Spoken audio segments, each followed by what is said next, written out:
Hello, my name is Maura. I am once again delighted to welcome you all to another edition of the AfOx Digital Insaka. Many thanks for joining us today. As usual, we are joined by two brilliant speakers, and I am going to jump right in by introducing them. Our first speaker today is Professor Workineh Kelbessa. Workineh earned his undergraduate degree in philosophy from Addis Ababa University in Ethiopia, his master's in development studies from the Institute of Social Studies of Erasmus University Rotterdam in the Netherlands, and his doctoral degree in philosophy from the University of Wales in Cardiff. Professor Kelbessa has taught philosophy at Addis Ababa University from 1988 to the present. He has been working on Indigenous environmental knowledge, African philosophy, ethics, Indigenous and modern methods of conflict resolution, and Indigenous Ethiopian and African attitudes towards the environment. And this is just to name a few. Accordingly, he has tried to tackle major global problems faced by the world, and especially pressingly in the nations of Africa, such as environmental challenges and the HIV/AIDS epidemic.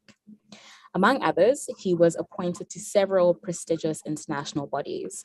These include a UNESCO, the World Commission on the Ethics of Scientific Knowledge and Technology. And this advises the Director General of UNESCO, as well as the General Assembly of UNESCO on ethical matters related to innovation in science and technology, and the International Panel on Social Progress. And our second speaker for today's Insaka is Dr. Stephen B. Kennedy. Dr. Kennedy is from Liberia and trained in general medicine, infectious disease epidemiology, international health, and biomedical research in Liberia, the United States, and Zambia. Dr. Kennedy possesses over 15 years of experience as a public health practitioner, infectious disease researcher, and medical doctor, and he serves as a mentor to young Liberian investigators. Previously, Stephen served as Commissioner for Programs and Policy at the National AIDS Commission of Liberia, Secretary General of the Liberia College of Physicians and Surgeons, the country's flagship postgraduate medical residency training program, and coordinator for Ebola virus disease research at Liberia's Incident Management System during the Ebola outbreak in West Africa.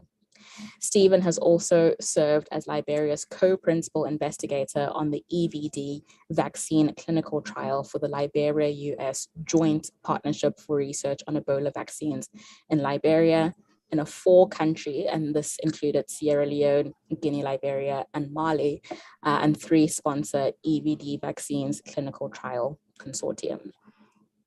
So as usual, the speakers will each give a 15-minute talk in succession, and the Q&A will take place after both talks have been delivered. Please remember to post your questions in the chat box on YouTube. If you prefer to submit your questions anonymously, you may also do so using the Slido option. If you look in the chat box, the link for the Slido should have been posted.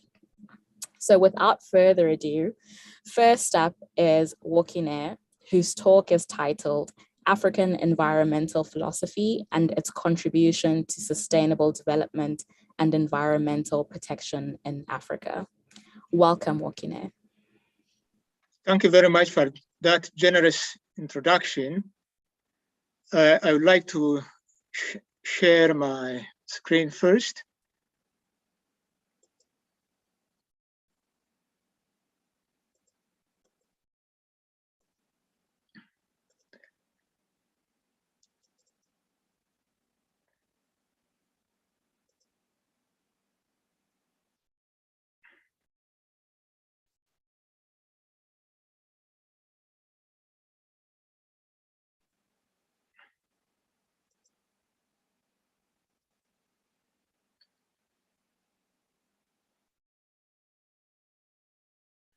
So the title of my presentation is African Environmental Philosophy and its Contribution to Sustainable Development and Environmental Protection in Africa.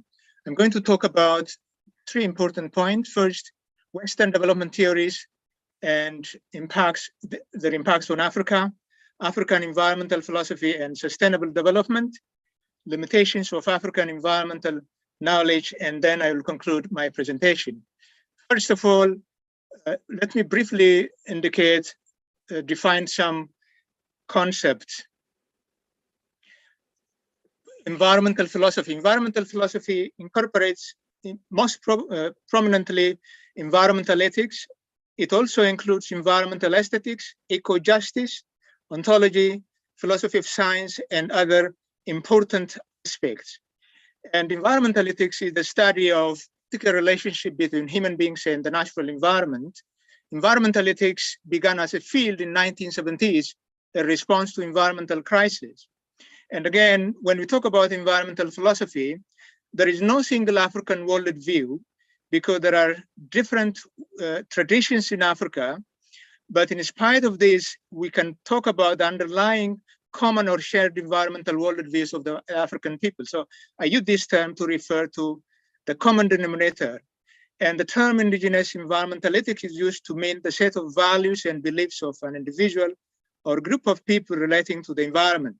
And again, I use the term environmentally sound development to refer to environmentally and socially and economically justifiable development.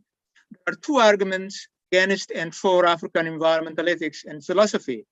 Some argue that African worldviews are purely anthropocentric and African worldviews are devoid of environmental concerns.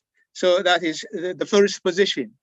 The second position is African environmental ethics exist. It is existing in different parts of the world, but you cannot find African environmental ethics in written form.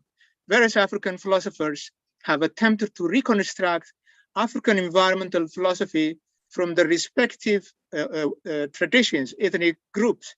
Among others, I can mention ancient Egyptians, the Oromo of Ethiopia, and the San of Southern Central Africa, the Yoruba of Nigeria, and others. According to these African writers, have developed a holistic view of the world. And some said, directly indicated that African environmental ethics can contribute to sustainable development. Others argue that Afro-communal virtue ethics can be the basis of ecological sustainability in Africa and at the same time in the world. Western development theories and their impacts on Africa. Unfortunately, African policymakers imposed Western-inspired top-down development models on Africa. Among others, if you mention growth and modernization theories, these two theories consider development as economic growth, as a linear process. And therefore, these theories advised Africans to avoid their indigenous values because they are the causes of underdevelopment. And therefore, they are advised to avoid this. And neoliberal economic theories, again, try to indicate the role of the market. And international financial organizations also advise, particularly many African countries, to apply sustainable structural adjustment policies in the 1980s and in 1990s. Nonetheless, none of these policies worked in many African countries. So many people still live below the extreme poverty line, according to the World Bank measurement. So African environmental philosophy and sustainable development. African environmental philosophy does not endorse anthropomorphism, ethnocentrism, and a purely anthropocentric ethical system of values, because it recognizes the interconnectedness and interdependence of human beings, non-human beings, and ecosystems. So briefly summarize the position of African worldviews. African worldviews regard human beings and the non-human world as extensions of each other. They don't regard Mother Earth as a commodity, but as the source of survival. Therefore, African traditions, ethnic groups do not make a strict boundary, absolute boundary between the natural environment and human beings. And African cultural norms and the relevance in the developmental process in Africa. According to Max Weber, a German sociologist, the Protestant ethic laid the foundation for development, particularly for modern capitalism. But when you consider capitalist system in other non-Protestant societies, we can see that they use different traditions. For example, Amartya Sen considered the development of Japan, and according to Amartya Sen, Japanese development was based on other values, particularly group responsibility, company loyalty, interpersonal trust, and implicit contrast that bind individual conducts. Similarly, African, particularly Ubuntu ethics, is relevant to the development of Bantu peoples of Southern and Eastern Africa. And in Ubuntu ethics, one becomes a person or a human because of other persons. I am what I am because of what we all are. There are different languages, different concepts in different languages which refer to Ubuntu, which means humanness. So humanness, or true human being, or living a generally human way of life, is the highest order of a person. So among others, Ubuntu philosophy emphasizes compassion, caring, sharing, responsibility, and so forth. So according to Ubuntu philosophy, humans depend completely on one another for development. So we can also consider the ethics of sharing. Many traditions in Africa, including Ubuntu ethics and the Oromo of Ethiopia and the Akan of Ghana, share this concept. So it's important to support individuals who need support. And the Wolof maxim in West Africa also indicated that man's ills will be solved by man himself. And for the Oromo people, a person who has safu is honest, truthful, kind, humble, and respects others. So in Oromo society, safu regulates the relationship between different entities, between human beings and the natural environment, and at the same time, different species. The Oromo people also said that it is important to support individuals who need support. African societies coined profound proverbs to refer to sustainable development. Just to give you some examples, for example, the Ndebele people in Zimbabwe say the following: don't continuously milk a cow until there is nothing to milk. And according to the Oromo people, one who collects crops in daylight will grain during the night. That means avoid overexploitation of natural resources and fellow human beings. So according to Dolamo, an African or Asian would take out of nature only what they needed and not what they wanted. So the important lesson here is we should use our resources carefully and judiciously. But we can also talk about the place of animals and trees in African worldview. For instance, the Oromo of Ethiopia formulated animal ethics and laws long before the 1970s, when environmental philosophers for the first time attempted to talk about the rights of animals. So for Oromo people, it would be wrong to overexploit domestic animals and even other animals and deplete species. So when we sacrifice animals for different purposes, we have to pray to God. And the tradition of totemism also contributed a lot to wildlife conservation in Africa. And many African societies also use discriminatory hunting practice. They don't kill all animals, they kill all male animals. That is the case particularly in Cameroon, Ethiopia, Sudan, Ghana, and South Africa. Forests are also, particularly sacred forests are respected many African people. And forests contribute to biodiversity conservation. They can also be used to address climate change. So in traditional African religion, all the elements in nature are expressions of God. According to the late Kenyan political scientists and others, I will quote, traditional African culture had started from the premise that the whole universe, not merely man, had been created in the image of God. And so many African societies made some trees sacred, some hills holy, some animals, totemic siblings, and so forth. So for Africans, nature has intrinsic value because it is sacred and the abode for spirits. And Africans also advise the current generation to try to respect and at the same time transfer livable land for the future generation. In particular, the current generation has two obligations, that is direct and indirect obligations. In the first place, they should owe a debt of gratitude to their forebears for leaving livable land behind. And at the same time, they ought to preserve the environment which is rich in biodiversity for posterity. So one of the ethical axioms of Ubuntu is avoid killing and promote life. That is very important lesson. So the land is owned by different generations, not only by one generation or by one individual. So this is also common in Western traditions. An Anglo-Irish statesman and philosopher also said that society is a partnership between 3 generations. And what kind of lessons can be drawn from African environmental philosophy? The concern to preserve all species and the belief that domestic animals ought to be treated without cruelty, an ethic of preservation and production, a healthy green environment is a sine qua non for the survival of all living things, the importance of a positive rather than purely exploitative relationship with the environment, an appreciation of the earth as the mother of life, intra and intergenerational justice, and environmental justice, animal ethics, the interdependence of human and non-human species, the unity of human beings in the natural environment, and the major goal of development. The major goal of development is not only economic growth, but in particular, the major goal of development includes human development, physical well-being, mental well-being, and spiritual well-being. So qualitative human enrichment is important, according to Dennis Goulet, who is considered the father of development ethics.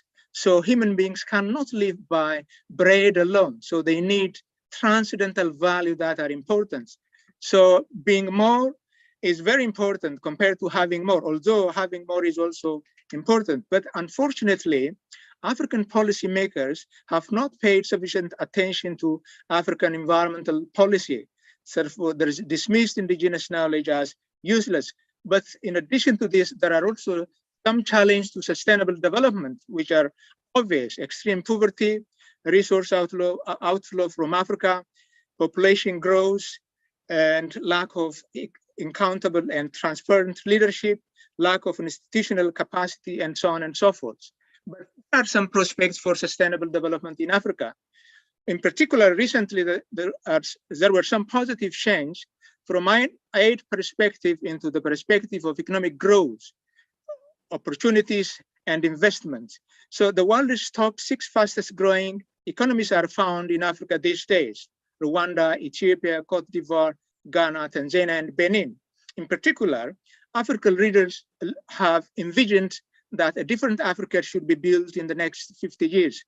In 2013, African leaders introduced, designed what they call the African Union Agenda 2063, the 50-year continental transformation blueprint in 2013, and they adopted in 2015. So Agenda 2063 had 20 goals. What is this agenda? It is a call, a play, and a demand for a united Africa based on self-reliance, based on African values. So it is conceived as a shared framework for inclusive growth and sustainable development. So we can consider the commonalities between sustainable development goals and Africa's Agenda 2063. Sustainable development goals were adopted by UN member states in 2015. So a number of principles were shared with Agenda 2063. But there are some limitations of indigenous knowledge. In the first place, indigenous knowledge is limited in scope. It cannot address all ills. It should be supplemented with modern science, modern technology, and so forth. And there is also discrimination against towards certain professions. And that has had negative impacts on development. The practice of polygamy, although it is being reduced, it has had negative impacts on development in Africa. And gender inequality, particularly African women have not been able to participate fully in power and decision-making processes. That is one of the shortcomings of our culture. And the primacy given to the good of the community may undermine the autonomy and dependent decisions of individual members. But when we look at this, returning to the past is not good advice. So one writer called the myth of return, and Cesare also called this should be not considered as important. We cannot go back to pre-colonial culture. And Jeche also said that unbridled traditionalism is not really used. That is going back to our past. What is required is critical re-examination of all the values. Let me conclude my presentation. First, business as usual is not going to help Africans to achieve sustainable development. Africa needs poverty eradication, macroeconomic stability, peace, security, and so on. And secondly, Africans have to struggle to take their own destiny into their own hands. African environmental ethics is holistic and recognizes the ethical obligations of future generations to both non-human and human generations. And therefore, it can help Agenda 2063 to be realized, and appropriate theoretical foundation for the protection and conservation of the African environment should be one that recognizes the interconnectedness and interdependence of all beings in the more than human world. And African policymakers should base development policies on authentic indigenous knowledge and avoid outside manipulative efforts to development. And next, African environmental ethics and philosophy should be integrated into our educational efforts throughout the entire educational system. And last, African and non-African scholars should continue to study African views on the environment and development in order to identify principles, values, and practices that can make a positive contribution to sustainable development. Thank you very much for your attention.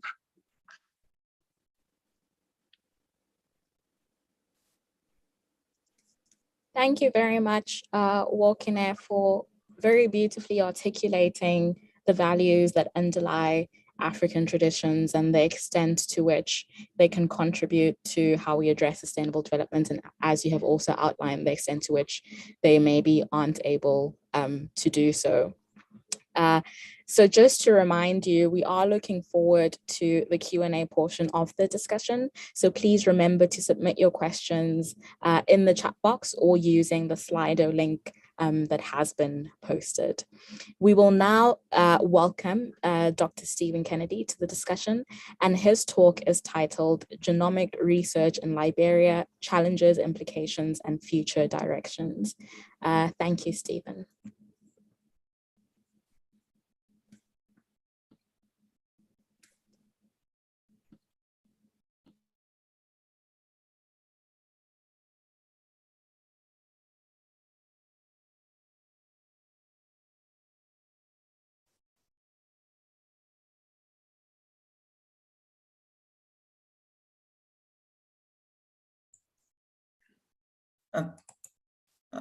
The other participant is still sharing.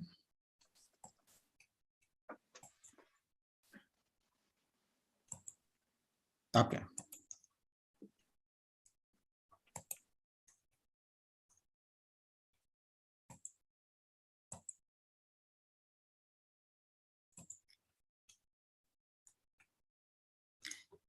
Okay, let me say good afternoon to everyone. I'm basically going to talk about the foundation for genomic research in Liberia. So the first thing is that the Africa Oxford Initiative has done a great job in terms of diversity in the selection of fellows. If you look at this map, what you see here is that you have West Africa represented, you have North Africa, you have East Africa, and also you have South Africa. So there's significant diversity in the selection of fellows. Okay, so let's get a little bit more local. We move over to Liberia, the country where this study was conducted. So this is Liberia. This is Monrovia, the capital of the country, and this is where I'm from.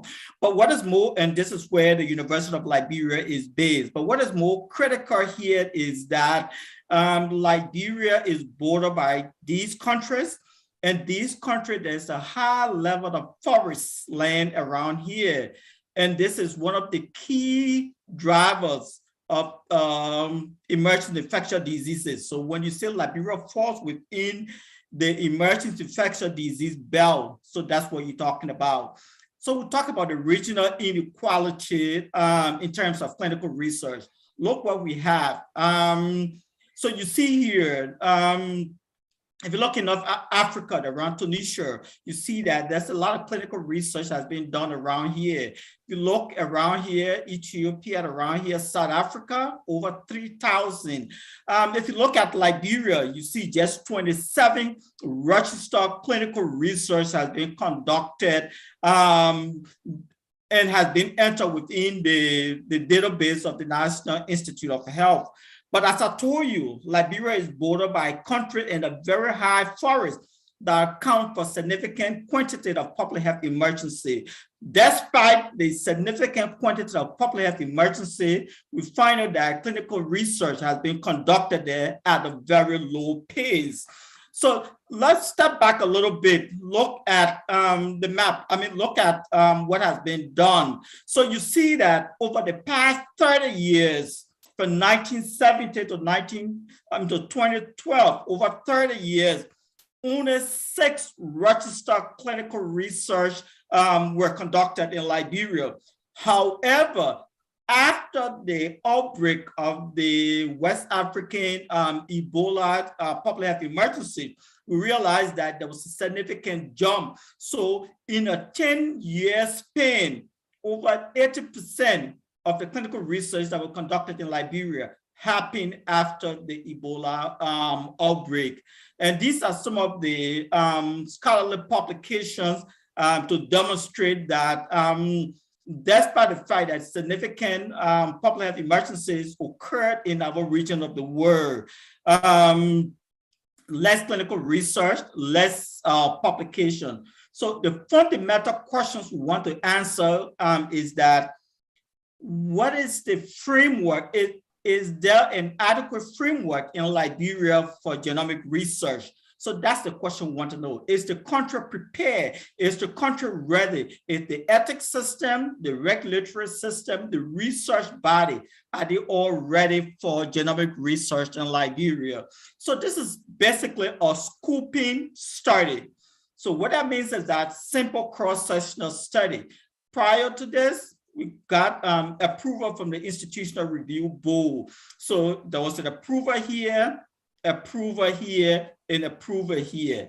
In the terms of the study methodology, basically, there's a lot of scoping study, talk to the Research Ethics Committee to find out what has been done, did literature review, nothing much. In terms of the assessment tools, we contacted a lot of the genomic-based institutions in globally. We found out that there were no tools for a scoping study. So we had to develop our own tools, did pre-testing and pilot testing of that.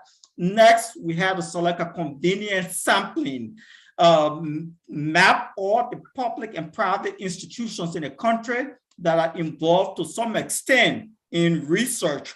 So we identified them, and we did a convenient sampling. After we did that, we identified the inclusion and exclusion criteria. Then the instrument, these were the various constructs: demographic, genomic research, biologic samples, ethics, ownership, and sequencing. Basically, we want to understand, is the country ideal for the implementation of genomic-based research?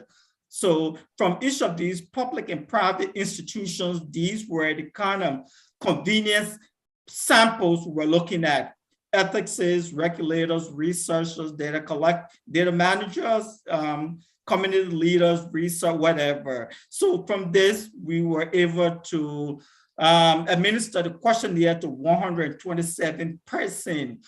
The refusal rate was about like 10%.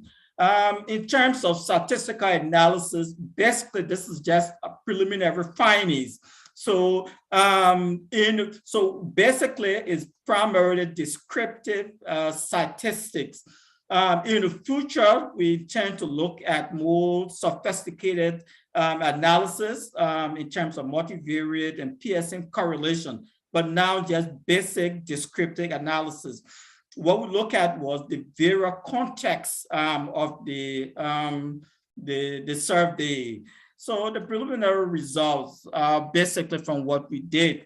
If you look at that, you find that female made up about a third of the study sample, you found out that the bulk of the study samples were public health practitioners, researchers, and clinicians made up the bulk of the study population. In terms of education, you find that 75% of them were either had masters, PhDs, or MDs. So you can say that from the cadrels of the convenience samples, you can tell basically that we have an appropriate population to be able to participate in genomic-based research.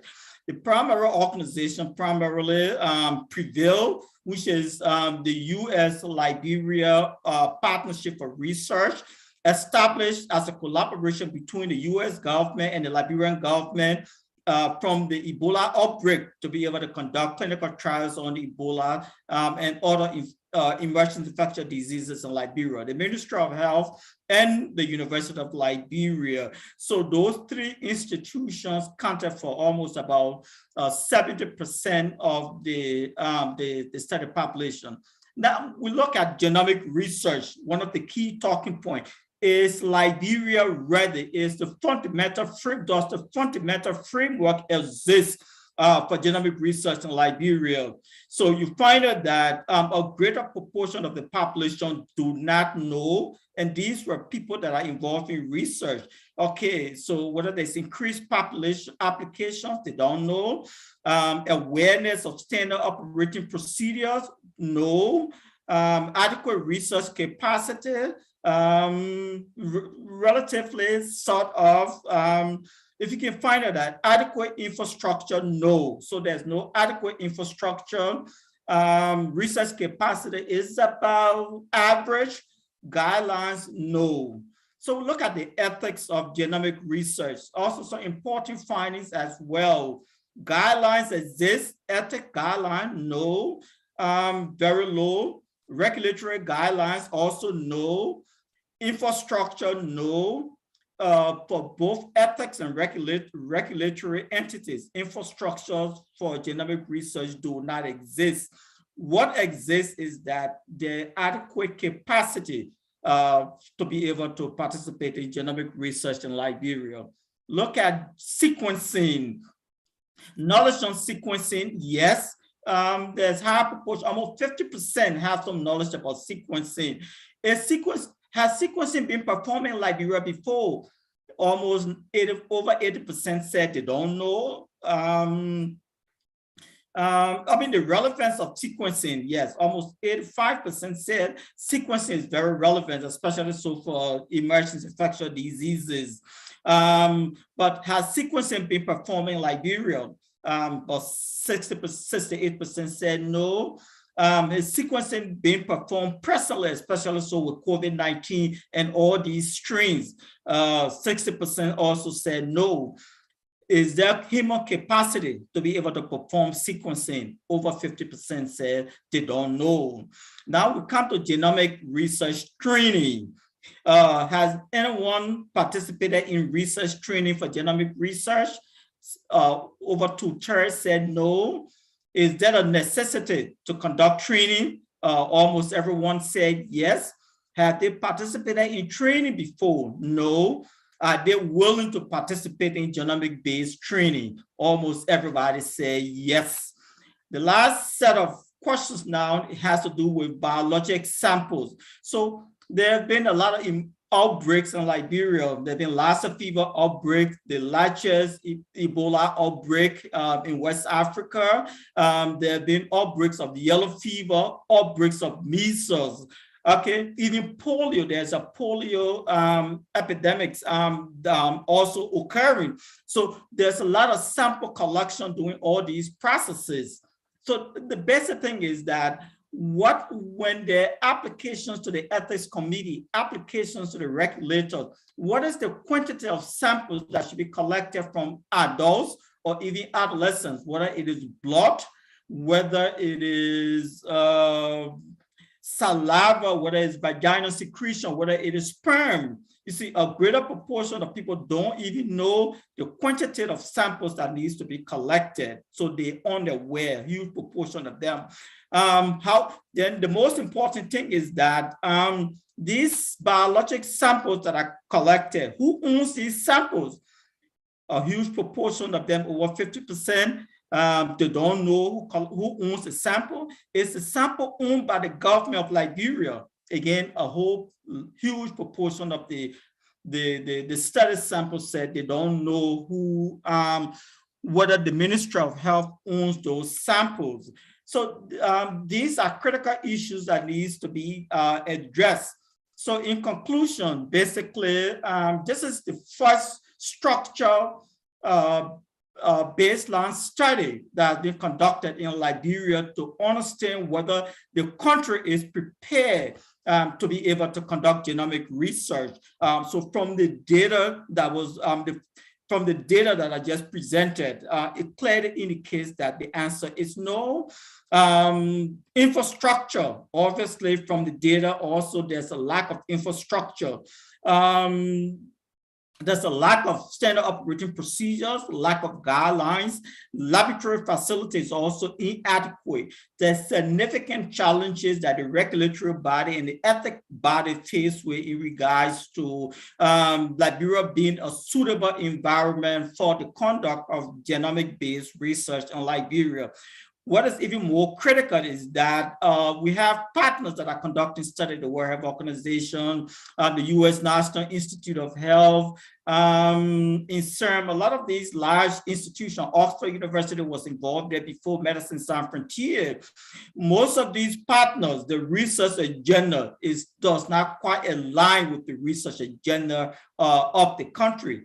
And communities are unprepared for clinical research and clinical trials in Liberia, despite the presence of a high cadres of Liberians that have expertise in terms of human resource capacity to be able to conduct genomic-based research in Liberia.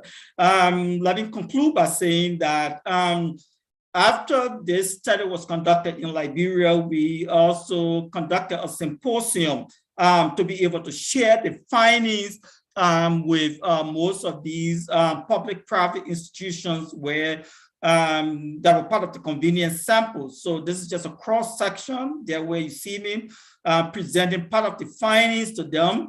Also, this is one of the ethicists in Liberia, also discussing the implications of the data to the participants at the meeting. Let me say thanks to the Africa Oxford Initiative. They provided the funding for the implementation of this study. So basically, Liberia is not in a state of readiness at present to be able to conduct genomic-based research. From the ethics standpoint, the regulatory standpoint, research standpoint. What is even more disappointing is that a huge proportion of the study sample do not know who owns a huge stack of biological samples, including the data from those biological samples, who owns them, whether it's the sponsor, the government of Liberia, they don't know. So these things have significant public health implications. They have significant policy implications. And the effort they initiated now to see how well we can address these issues. Let me say thank you. And that's the end of the presentation. Thank you very much, Stephen, for answering the question, is Liberia ready for genomic research? And as you said, it sounds like the answer is no. And I'm keen to kind of pose some of the questions that have been asked and to talk more about how you think we can go forward. But before we get back to you, there's some questions for Workineh. So I think, firstly, you've mentioned that there's an issue of the dismissal of knowledge that comes from African traditions, and certainly through kind of violent colonialism, but even today through Western dominance. You spoke a little bit about introducing these things back into schools, but can you speak more about how else those values and traditions can be more firmly incorporated into things like Agenda 2063, Sustainable Development Goals, and so on. Thank you very much for this excellent question. As I said earlier, usually Western writers and Western trained African scholars consider indigenous knowledge as primitive, as irrational, and as one of the causes of underdevelopment in Africa. Therefore, the only way out is, according to this way of thinking, we have to replace indigenous values with the so-called modern values. Therefore, we have to start from zero. But that is really wrong, because indigenous knowledge is not static. It is dynamic. It involves internally generated knowledge, externally borrowed knowledge, and at the same time, adapted knowledge. So it is dynamic and continuously evolving over time. And African peasant farmers and pastoralists have been responding to different changes. So they have been changing their knowledge and at the same time their laws in response to new traditions. So indigenous knowledge involves old ideas, new ideas, and so on. So if you don't really rely on our values and simply try to impose alien values on our people, in the first place, our people are not willing to accept these values. And in the second place, that will have negative impacts on the development of our people. So because of this, therefore, from the very beginning, it is important to try to include in our curriculum the value of indigenous knowledge, starting from elementary school to higher education. Therefore, if our young generation is familiar with our tradition, that will help a lot. And at the same time, when the people try to understand their values, when policymakers understand their values, they can also actively participate in the design and application of different policies. Therefore, that is one way of using and at the same time relying on our own values. It doesn't mean that we shouldn't use modern science and modern technology. We have to use modern technology, particularly appropriate technology. We cannot simply use unnecessary technology and impose our people. But if you use scientific knowledge and appropriate knowledge, you'll be able to address our problems. And indigenous science and modern science share many things in common. Like modern scientists, African peasant farmers, pastoralists, and other indigenous people also use experiments, observation, trial and error, and try to address their problems. And their knowledge is, as I said, basic. So that is one way. And policymakers, therefore, have to try to involve peasant farmers when they introduce new policies. Thank you. So to kind of follow up on that, and I agree that, I mean, we have to kind of evolve and use new technology, but capitalism seems to be kind of the hegemon of today. And so what do you think is the relationship between Ubuntu and capitalism? Do you think that they can usefully exist side by side? And someone's also asked, have the African values that you've described changed in the neoliberal capitalist present?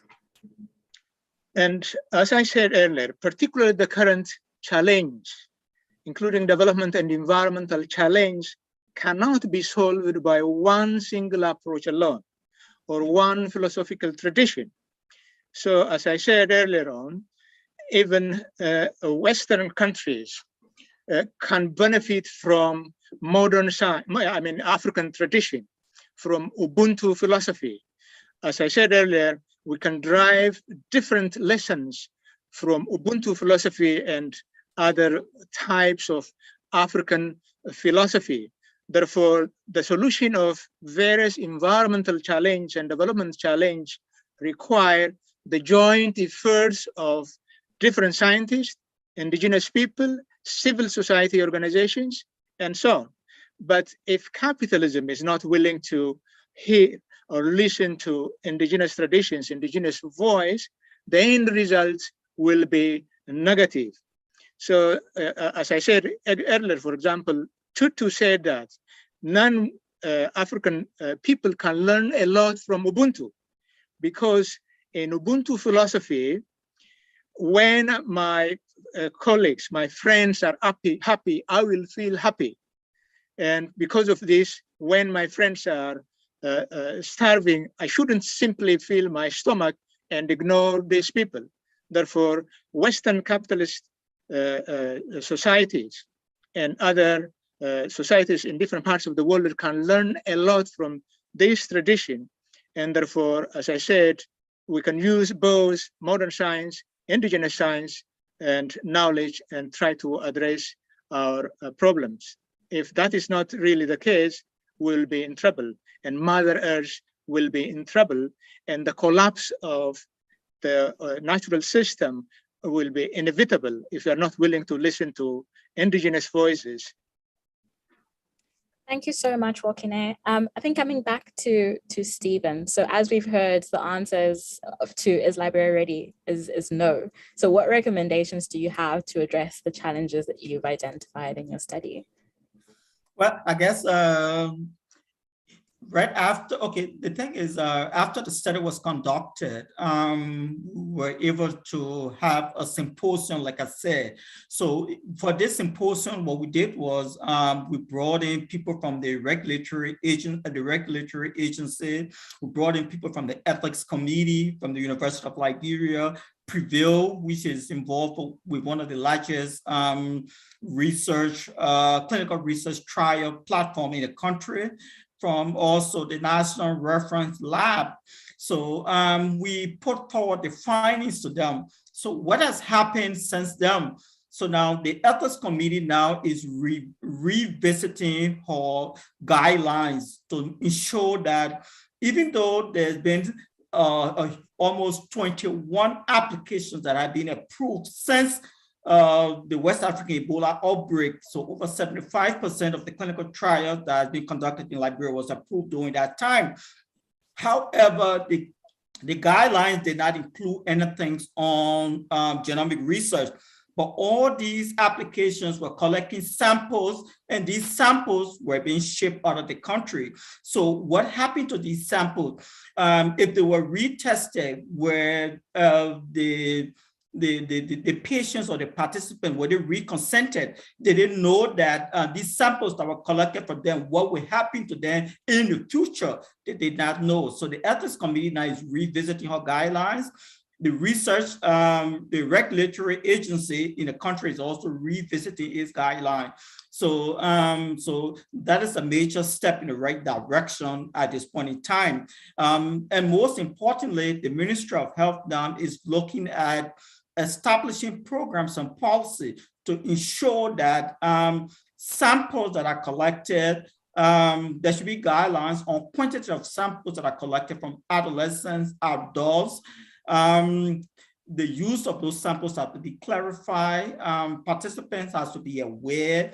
The ethics and regulatory committees have to have a part to play in these things. So there seems to be some emerging positive direction that is taking place as a result of this study.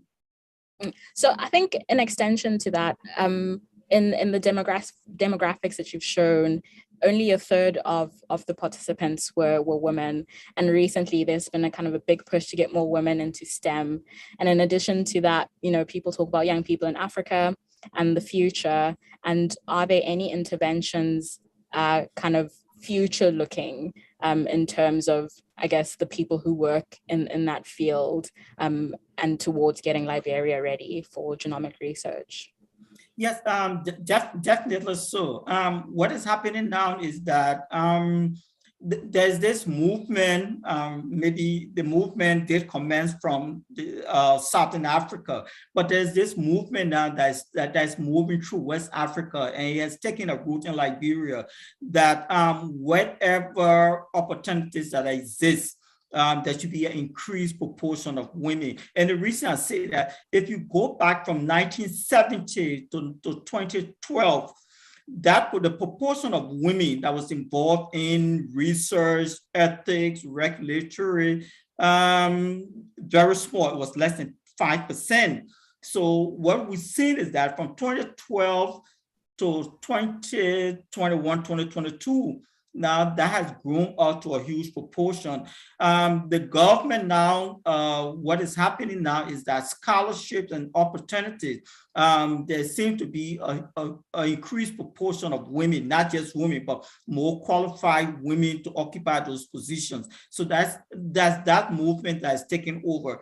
And there's an increased likelihood that if this scooping study was conducted, say maybe 2-3 years from now, the proportion of women to male could be approximately the same. And the reason I say that now, if you look into the School of Public Health in Liberia, there are more females that are in the school that are enrolled into the School of Public Health than male presently in Liberia. And you mentioned that, I mean, one of the things that you're looking to change is the guidelines on this research, and particularly pointing to some of the problematic things that have happened, especially during the Ebola outbreak. And so someone has asked here, to what degree do you think was the involvement of researchers from outside Liberia in the Ebola epidemic helpful or inhibitory to the development of Liberian science? Well, the first thing is that we have to think local, act local. So what that means is that the future of Liberia in terms of the control, prevention, mitigation, and management of public health emergency relies strictly on Liberians. International organizations played a greater role in terms of helping us to establish infrastructure to be able to conduct clinical research. What was the long-term outcome, the long-term intentions? Those things, they fit for different discussions at a different time. And the reason I would say that is because one of the largest outbreak, we have a huge, I was the coordinator of a clinic for Ebola research. We have a huge stockpile of samples. We do not have a BSL-3 lab in Liberia. So what that means is that all the samples that were collected were shipped out of the country. Some are Public Health England, some are the biorepository England. The huge proportion of them, over 90%, are in the US at the National Institute of Health, the BSL-4. Why couldn't those samples could have been taken to Mali, they would have been taken to Ivory Coast? Ivory Coast had BSL-3, they established in BSL-4. They could have been taken to Ghana. Ghana has BSL-3. They could have been taken to even Nigeria. Okay, so those things did not happen. A country that borders the Monroe Union, a large forest, increased episode for emergency infectious diseases. However, these facilities don't exist. So basically, all I'm trying to say in short is that what the international partners could have done, they played a great role, but that role has been limited. They could have helped the country establish framework for genomic research, establish framework for BSL laboratory, establish framework to treat more Liberia, establish infrastructure that help to establish guidelines. So now I'm a Liberian. Liberians now have realized these things, are taking on the responsibility to make sure these things happen. Thank you. Thank you, Stephen. I think coming back to you, Workineh, someone's asked, how has African ethics been influenced by other ethical systems it was in contact with? So for example, Greek philosophy in North Africa, Indian, Chinese, Islamic ethics. And are there opportunities for solidarity in terms of coming together on the international stage to make these values known and to contribute more to sustainable development discourse? Thank you. This is another excellent question. Yes, as I said, African ethics is not fixed, and it is also open. It has been influenced by various traditions. It has been influenced by Christian ethics, Islamic ethics, and even other traditions in Africa. So as I said earlier on, when environmental philosophers attempt to reconsider the relationship between human beings and the natural environment in the West, other non-Western philosophers, sometimes including Western philosophers, began to examine the worldviews of the respective cultural groups and the contribution of their worldviews to address the current environmental problems. So, as I said, African environmental ethics is not really unique because we have also Native American environmental ethics. There are different traditions in Asia, Buddhism, we have Shintoism, and other traditions. So these different traditions share many things in common. In particular, African environmental ethics and Asian environmental ethics share many things in common because both considered the interrelationship between human beings and the natural environment. They also share different values, including compassion, compassion for animals, compassion for fellow human beings. As I said earlier, for example, Oromo ethics, it would be wrong to overexploit animals. For instance, in the Borana area, if the owner of a donkey overexploits his donkey, and as a result, this donkey dies, the community will punish him. And including, in addition to this, again, wild animals have also the right to exist, the right to drink water. For instance, if a hunter went to water point and killed wild animals, the society will punish him because even wild animals, although some wild animals are harmful to human beings, they have the right to exist. They have the right to drink water. But Western hunters usually go to Africa, and during the day they sleep and they stay in their hotel, and during the night they go to water points and kill wild animals. That is immoral, that is wrong in African ethics. So likewise, in Asian tradition, we can also consider similar traditions. Therefore, as I said earlier, different social environmental philosophers, non-Western environmental philosophers, have already formulated different ethical traditions in the respective society. And at the end of the day, therefore, we need different traditions to address the current environmental problems and development problems. So I believe that modern environmental ethics and indigenous environmental ethics are not contradictory. They are complementary because they share many things in common. So we need both. We also need science to address the current environmental crisis humanity is facing. Thank you. Thank you. On the note of transnational collaborations and solidarity, Stephen, there have been quite a few questions about African collaborations in genomic research, and I'll read two of them. So the first is there possibilities to develop a Pan-African ethical framework for conducting genomic research in Africa? And the second is, well, the first part is about funding and says, what is the percentage of locally funded research? And are there any plans for biobanking and collaboration with other African countries? That's a good question. Like I said, think local, act local.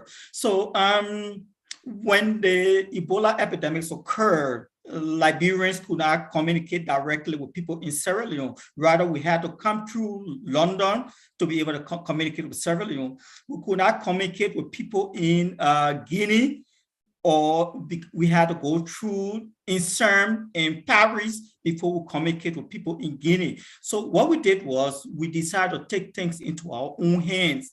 We established the West African Consortium, African researchers taking things into their own hand. So what happened then is that Africans were communicating with one another, sharing knowledge, sharing ideas. What we did was we established a body.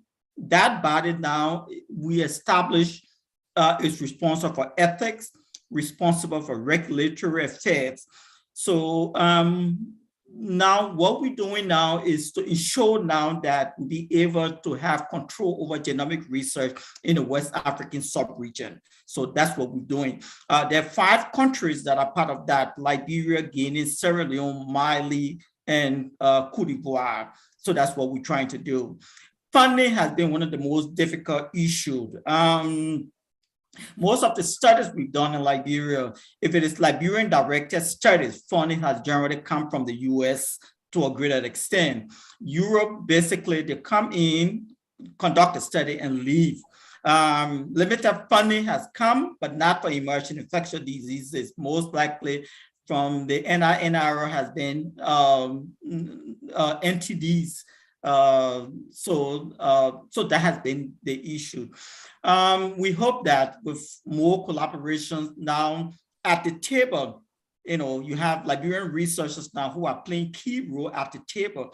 So it's no longer an issue of you come and tell us what to do. We sit, negotiate, and reach an appropriate conclusion on what is good for you and also what is good for Liberia to be able to conduct. So the playing field now is at a different fulcrum now than what it was 30, 40 years ago. Thank you. Unfortunately, we couldn't get to all of the questions that were posed today, but in closing, I'd like to give, starting with Workineh, if you have any closing words for about 30 seconds to a minute, and then we'll follow with Stephen. Thank you very much. So I would like to thank AfOx for organizing this and for giving us the opportunity to give our views. And I just would like to indicate that human beings in different parts of the world should try to cooperate and try to address the current global problems. But if you go our own way, the collapse of our Mother Earth is inevitable. Therefore, to avoid this, as I said earlier, including African societies, non-African societies, capitalist societies, non-capitalist societies should come together and try to address various problems. If we do that, we will save our Earth, we will save life. As Ubuntu Ethics said, don't kill, please save life. So that is very important. That is an important lesson for all human beings. So all human beings should try to promote life, not only human life, at the same time, non-human life, including other components of the world. Thank you very much for giving me this opportunity to give my perspective. Thank you. Stephen? Thank you. I would like to say to international partners and collaborators, now is about the time that you consider that Liberians are in power, West Africans are in power. We identify the situations that are more appropriate for our setting. So collaboration now is taking on a different framework. So collaboration is unidirectional, and we appreciate your support. We appreciate your mentorship. We appreciate the collaboration. We appreciate the funding, but at least don't be intimidated by us. You train us, so allow us to sit on the table and determine what is more appropriate for our countries as we prepare to strengthen the health system for the future. That's all I have to say. Thank you. It was an appropriate forum. Thank you very much. Thank you. And with those two messages of people coming together to collaborate and think local, act local, that brings us to the end of today's insaka. I would like to thank our speakers for today, and I'd also like to thank the audience.